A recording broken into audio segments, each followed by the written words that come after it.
Сәлам дуслар!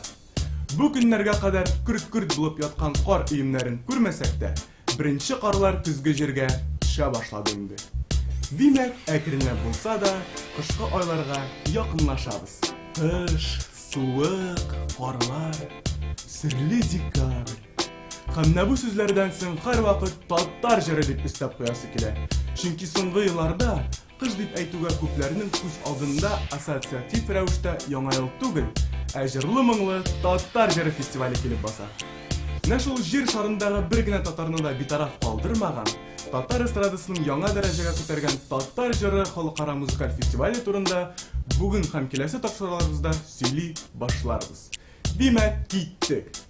Бүгенге хит-парадыбызны Илназ Гариповның «Миңа барыбер» дигән клибы белән башлап җибәрәбез. Илназның әлеге клибы аңлавыкча, берничә урында, берничә камерага, берничә ракурстан төшерелгән кыскасы, егет тырышкан.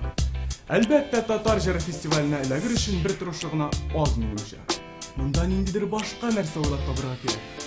Әйтик, тылсым. Ягъни бераз тылсымлы, чәчәкле, төрле яклы төсләргә бай клип. Бүгенге музыкаль каймак тамам.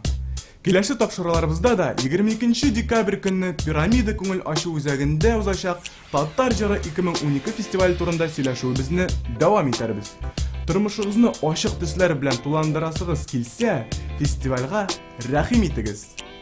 Булачак номинантларга һәм фестивальне оештыручыларга зур уңышлар теләп, мин Рамиз Галиев сезнең белән сау булашам.